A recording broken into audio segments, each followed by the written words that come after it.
굉장히 중요한 메시지인데요.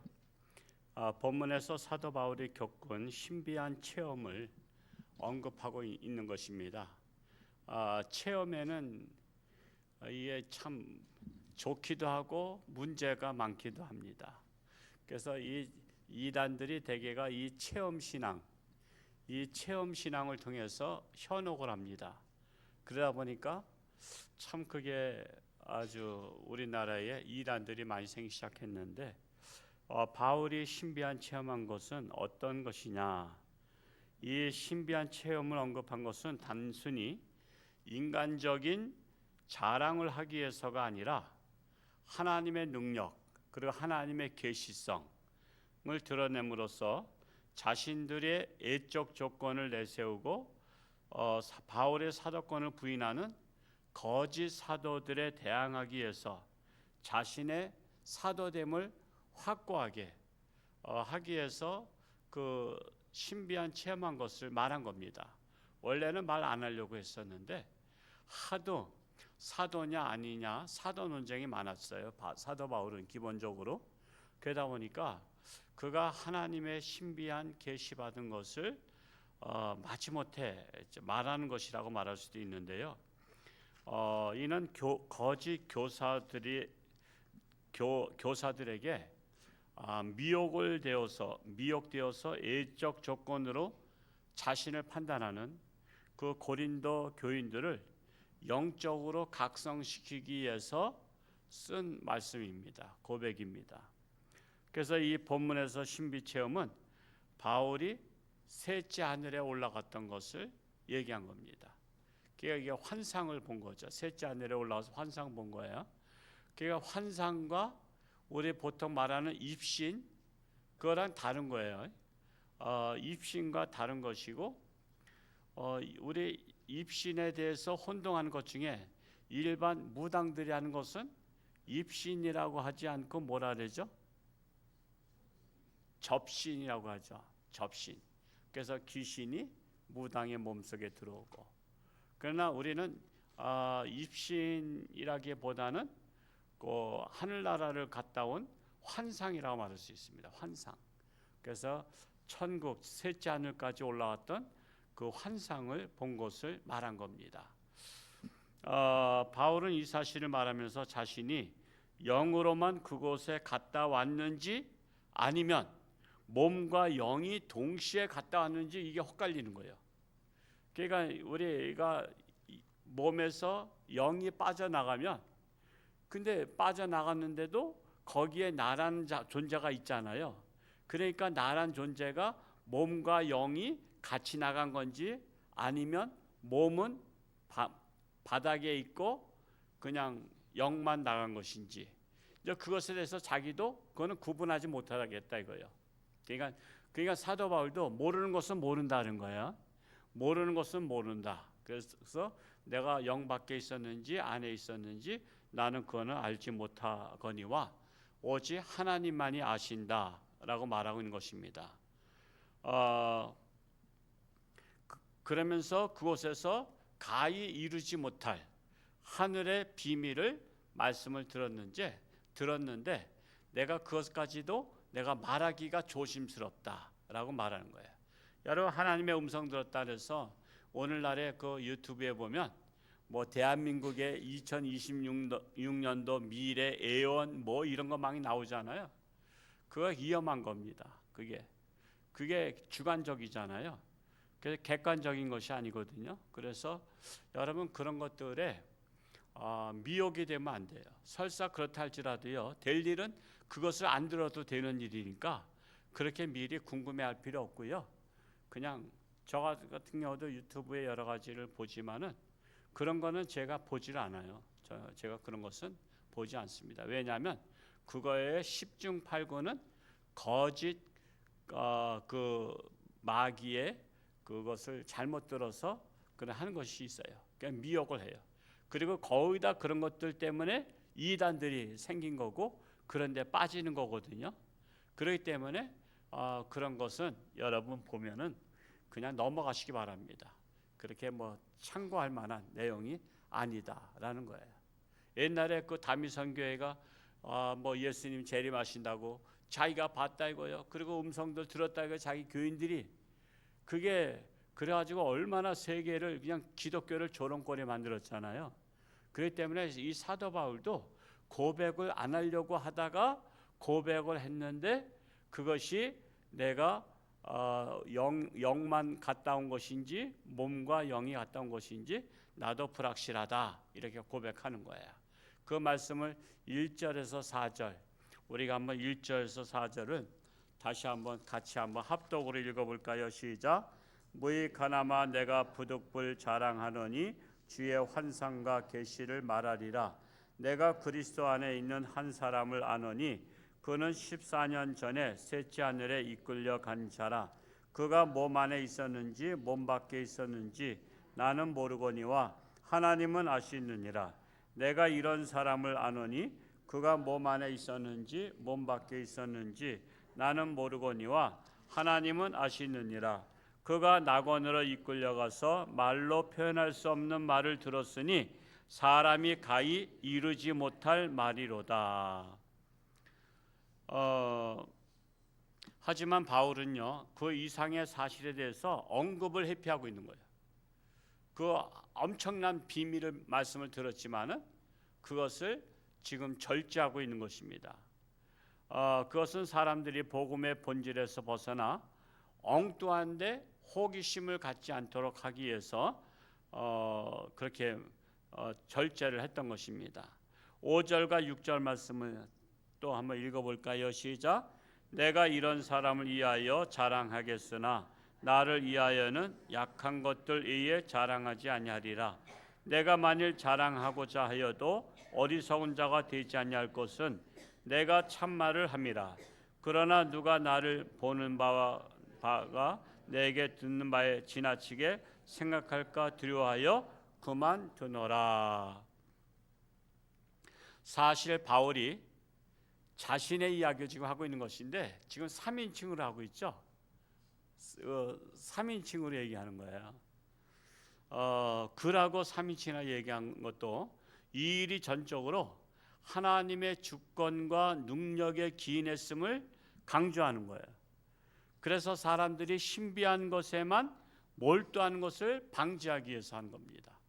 그래서 우리 장로교는 우리 개신교에 많은 교단이 있지만 우리 장로교 같은 경우는 신비한 것 쪽에 치중을 하지 않는 거 아시죠? 그래서 오직 뭐 중심? 말씀 중심이에요. 말씀 중심. 그런데 이제 순복음이나 이런 데는 또 이 신비한 체험을 또 중심으로 해요. 이 신비한 체험을 중심으로 하다 보니까 이게 또 벗어나는 게 또 많은 거예요. 벗어나는 게. 벗어나게 되면 도리어 그것이 기독교에 유익이 되지 못하고 덕이 되지 못하고 도리어 조롱거리가 되는 경향이 있어요. 그래서 우리가 그렇다고 해서 신비한 것을 부정해서는 안 돼요. 내가 경험 안 했다고 부정해서는 안 되지만 그러나 우리는 말씀 중심으로 가야 우리가 그런 잘못된 길에 빠지지 않는다는 사실입니다. 오늘날 유튜브 방송에서 그래서 그런 신비적인 방송, 뭐 여러 가지 뭐 체험 이런 것들을 이렇게 하는 유튜브 방송들도 있는데 그런데 여러분 현혹되지 않기를 바랍니다.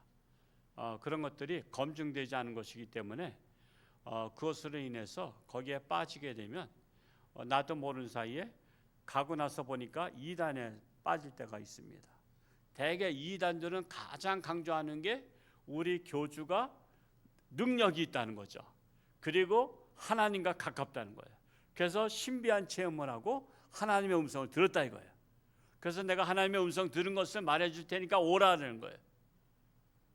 근데 하나님께서는 항상 우리들에게 하시는 말씀을 이미 사실은 다 주셨어요. 어디에다 주셨어요? 이미 성경에 주셨어요. 그러니까 이 성경만 제대로 알아도 우리는 세상을 살아가는데 지장이 없어요. 근데 성경은 안 읽으면서 자꾸만 뭐 들었다는 것에 빠지게 되면은 자기도 모르는 사이에 그냥 코 깨가지고서는 이단에 빠지고 나서 나오지 못한 분들이 우리나라에 엄청 많죠. 그래서 우리나라에 그게 빠지는 사람이 많습니다. 그래서 환상과 신비를 강조하고 예언을 강조하다 보면 거기에 빠지는 분들이 많다는 것입니다. 한편 7절에서 10절까지는 바울이 그가 본 환상과 계시로 인해서 교만하지 않도록 하나님께서 그의 육체에 가시를 주셨다고, 교만하지 않도록 가시 주셨다, 이 말씀을 하고 있는 거예요. 우리 한번 7절에서 10절 말씀을 또 한번 읽어볼까요? 시작. 여러 계시를 받은 것이 지극히 크므로 너무 자만하지 않게 하시려고 내 육체에 가시 곧 사탄의 사자를 주셨으니 이는 나를 쳐서 너무 자만하지 않게 하려 하심이라. 이것이 내게서 떠나가게 하기 위하여 내가 3번 주께 간구하였더니 나에게 이르시기를 내 은혜가 내게 족하도다. 이는 내 능력이 약한 데서 온전하여짐이라 하신지라. 그러므로 도리어 크게 기뻐함으로 나의 여러 약한 것들에 대하여 자랑하리니 이는 그리스도의 능력이 내게 머물게 하려 함이라. 그러므로 내가 그리스도를 위하여 약한 것들과 능력과 궁핍과 박해와 곤고를 기뻐하노니 이는 내가 약한 그때에 강함이라 말씀하고 있는 거예요.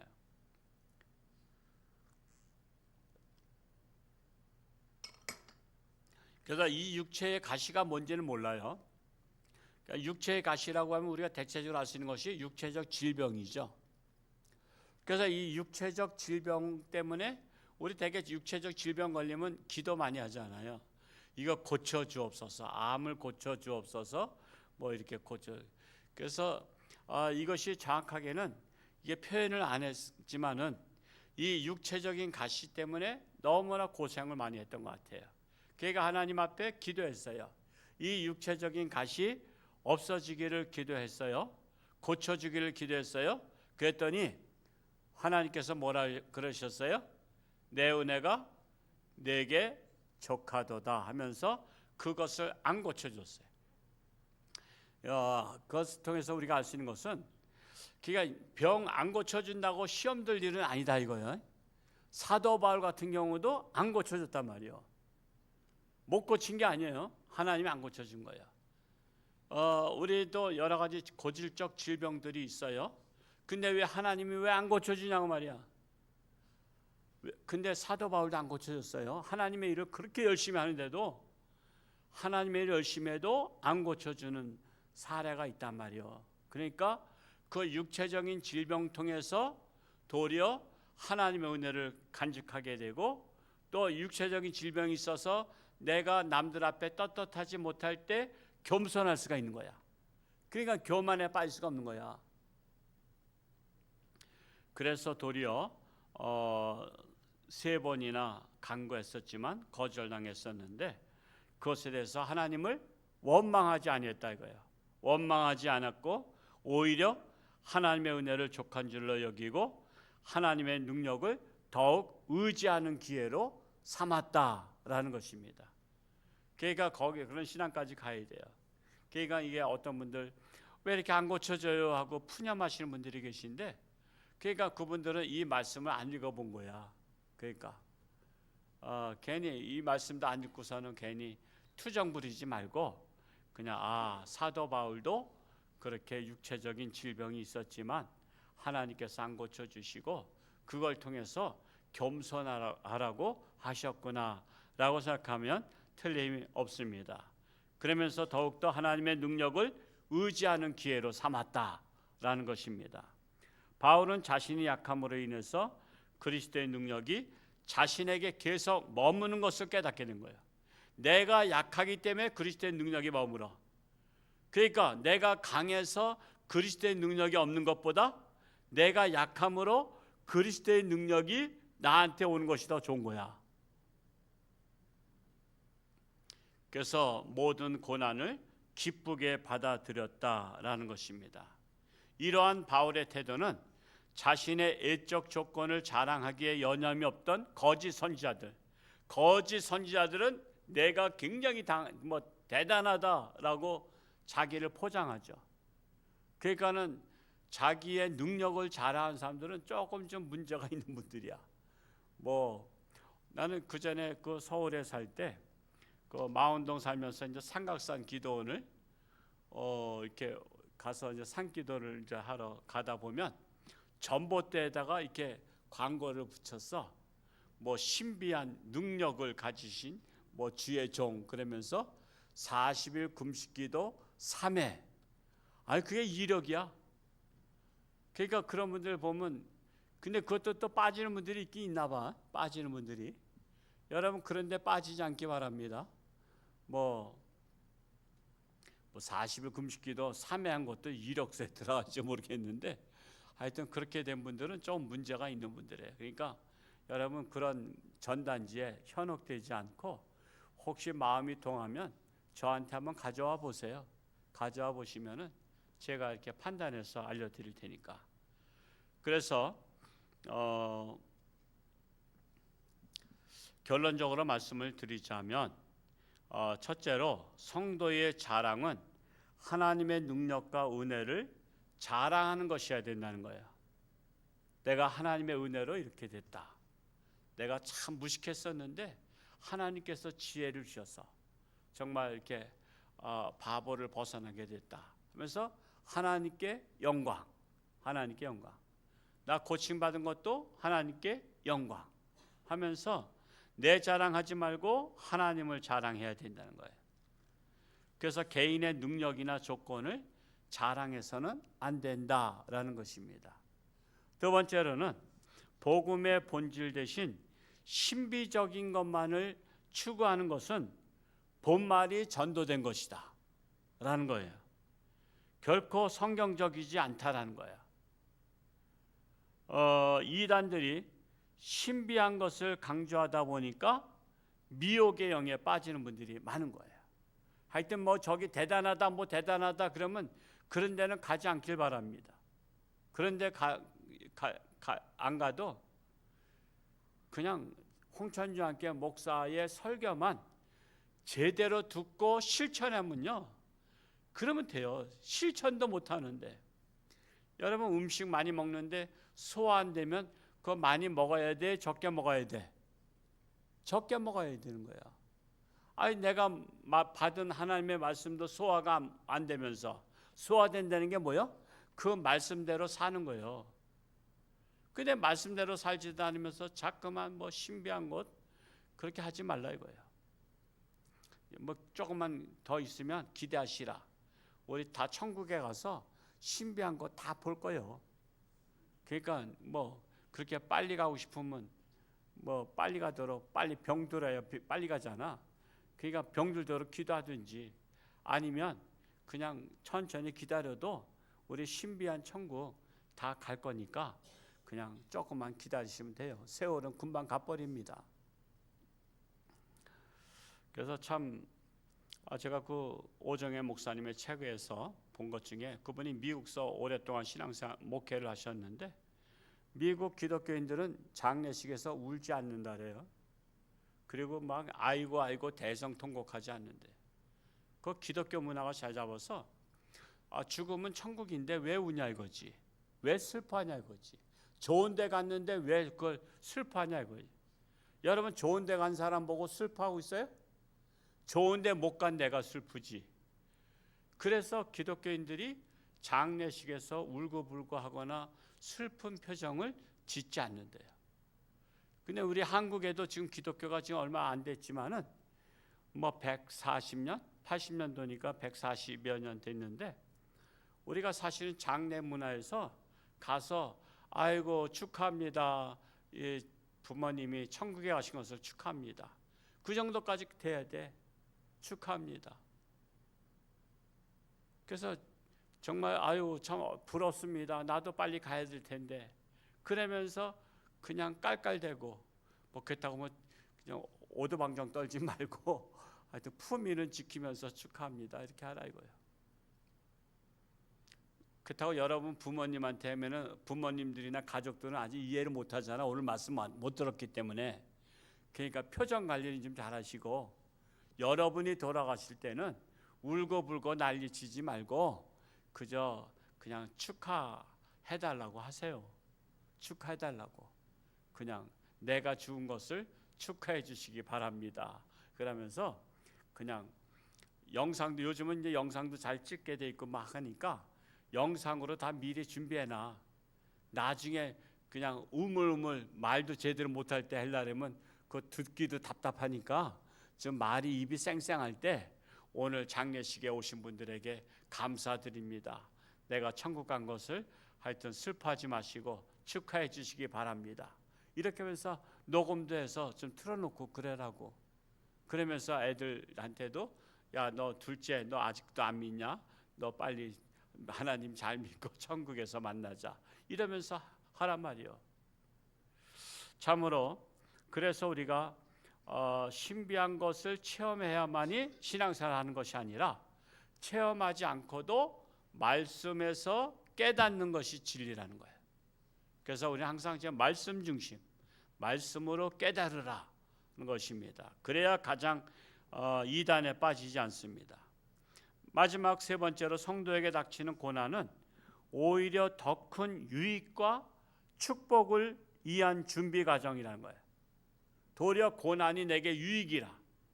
고난받기 전에는 내가 그릇된 길로 행하였더니 고난을 통해서 주의 길로 가나이다.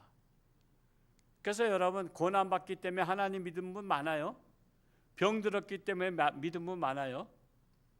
제 동기 중에 한 분은 이제 신학생 때 이제 서로 이제 어떻게 다 예수 믿게 됐냐 했더니 자기가 어려서 병들었을 때 옛날에는 무당한테 많이 갔다래요. 무당한테 기도받으러 많이 갔는데 무당한테 엄마가 자기를 데려갔는데 무당이 그러더래. 얘는 예수 믿어야 날 병이라고. 야, 참 무당이 전도했어? 그 참 신비로운 거예요. 그래서 예수 믿어야 난다 해서 엄마가 어렸을 때, 자기 어렸을 때 교회를 등록하고 다니셔가지고 주의 종이 된 거야. 그러니까 참 병들길 잘했어요, 못했어요? 잘했지. 병 들었으니까 구원받게 됐잖아. 병 안 들었으면 교회 나갈 생각 안 해. 여러분, 사업에 망해서 구원받은 분 많아요. 그 김기동 집사 목사님 됐죠? 그분 간증을 들어보면요, 그분이 그 어디지? 교회가 과천 쪽인가 어디, 거기 헷갈리긴 하는데 하도 오래전에 들어서 그분이 주일날 부인은 신앙이 좋아. 그래서 그때 뭐 사업 가다 보니까 골프 치러 진부령곡에 있는 골프장 있죠. 지금은 아마 없어진 것 같아. 그리고 옛날엔 이 홍천길이 꼬불꼬불했어. S자야, 다 뱀처럼 꼬불꼬불했어. 제가 왔을 때도, 처음 왔을 때 그랬으니까. 그래서 예배 드리고 가자고 해서 했는데 운전을 남편이 하다 보니까 그냥 교회 가는 척하면서 빠진 거야, 일루다. 그랬다가 홍천과 인제 사이에서 정면 충돌했어, 트럭하고. 그런 바람에 완전히 뭐 그냥 막 난리 난 거죠. 그래서 서울에 그 성모병원, 여의도 성모병원에다 갔다 오구만. 그래가지고 부인도 뭐 갈비뼈도 나가고 실신했고, 자기도 근데 부인을 자기가 안고서는 병원에 갔는데 자기도 갈비뼈가 나가고 그렇게 됐대. 그러고 나서 그가 이제 신앙생활 제대로 했더라고. 그냥 교통사고 사실 잘난 거야, 못난 거야? 사실 나면 안 되지만 교통사고 때문에 구원받게 된 거야. 그래서 모든 것이 합력하여 선을 이루는 거야. 그러니까 병든 것이 불행한 건 아니야. 사고 난 것이 불행한 건 아니야. 망한 것이 불행한 건 아니야. 그 모든 것이 합력해서 선을 이룰 수 있도록 하는 거예요. 제가 옛날에 로버트 실러 목사님 책을 좀 좋아했었는데 오랜만에 여기 꽂아놓은 것을 또 이제 보기 시작했더니 그분은 그냥 긍정적 사고야. 긍정적 사고. 뭐든지 안 되는 것도 될 수 있다고 하는 분이야. 그래가지고 그냥 그 크리스탈 처치를 만드시고 목사가 세계적인 목사님 되셨는데 긍정적 사고가 중요한 거야. 안 돼도 된다 이거야. 안 돼도 된다 이거야. 화가 복이 된다 이거야. 병든 것이 도리어 복이 된다 이거야. 사업이 망했기 때문에 이제는 흥한 일만 남았다 이거야. 여러분 그런 긍정적 마인드가 굉장히 중요해요. 그래서 말이야 그 뭐가 좀 안 되면 징징징징 거리지 말고 이 모든 것이 합력해서 선을 이룰 줄 믿으시기 바랍니다. 그런 마음을 가져야 돼. 저도 은퇴하면은 바쁘게 살기를 기도하고 있어요. 제가 뭐하고 놀겠어요? 나는 뭐 별로 취미도 없어. 뭐 골프도 취미가 아니고 그렇다고 운동도 취미가 아니고 뭐 별거 취미 없어. 그래서 하나님의 일을 하면서 그냥 살다 가는 게 취미야. 나는 그냥 하나님의 일을 하면서 살다 가는 게 취미야. 그래서 여러분 노년에도 정말 하나님의 영광 위에서 사는 여러분 되시길 바랍니다. 하여튼 오늘 말씀을 통해서 사도 바울은 도리어 자기에게 있는 가시통에서 도리어 하나님 앞에서 하나님의 능력을 받게 돼서 도리어 감사하다. 그래서 난 자랑할 게 없는데 나는 예수님 자랑합니다 라고 말한 거예요. 하여튼 예수님을 자랑하는 우리 모두가 될 수 있기를 축복합니다. 할렐루야. 고맙고 감사하신 아버지 하나님, 참으로 사도 바울 신비한 체험을 했지만 그곳에서 받은 말씀은 전하지 않았습니다. 참으로 하나님께서 하시나이다. 우리가 참으로 하나님을 믿다 보면 답답할 때가 있습니다. 하나님이 안 도와주신 것 같을 때가 있습니다. 그러나 하나님은 늘 함께 하시고 나와 동행하시고 나의 머리털까지도 세신바 되신 하나님이신 줄로 믿습니다. 그러므로 우리는 끝까지 하나님을 신뢰하고 하나님 앞에 가까이 나아가기를 원합니다. 내게 주어진 질병, 내게 주어진 여러 가지 어려움, 고난들이 합력해서 선을 이룰 줄로 믿습니다.